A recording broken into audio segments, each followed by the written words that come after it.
clear and present danger.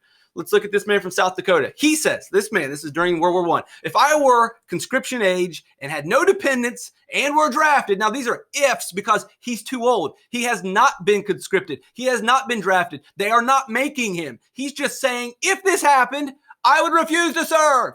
They could shoot me, but they could not make me fight. He's just saying if. Okay, this is not a situation that's happening. If you're thinking like, oh, he was drafted and he doesn't want to go, you can't do that.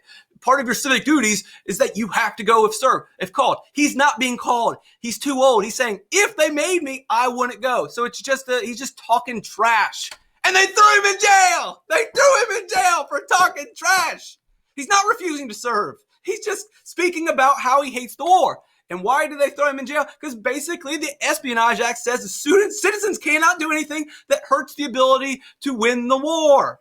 That's a substantive evil. That's creating a clear and present danger. Your speech, according to the government, is creating a substantive evil. It's creating a clear and present danger. This old man talking trash and disparaging our country, that's too far. We can't have it. And if this guy in South Dakota talks a bunch of trash, we might lose the war. Seems like an exaggeration, but he spent a year in jail for saying that because of the Espionage Act. Like, but you got freedom of speech. We already said the Supreme Court in Schenck versus the United States rules that these are not absolute. Can't scream fire. Clear and present danger, substantive evil. Too bad, so sad. Oh, man. So you're probably thinking, man, I need to start choosing my words wisely. I'm thinking that myself as I record these videos.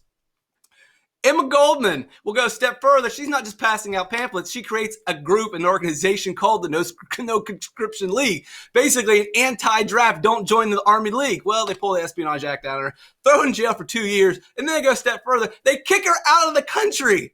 She's an anarchist. They say, oh, you want to be an anarchist, huh? Well, guess what? Why don't you go over to Russia? There's plenty of anarchy over there. And like, why did you pick a pirate ship? Because being an anarchist and looking at our history, that's the most fitting boat to put her on. They didn't literally put her on a pirate ship, but it's close enough, right? This is the government. You're thinking, we started with victory gardens and war bonds and, hey, don't make cars. We're going to need you just to make some military tanks. No big deal. When the war's over, we'll go back, right?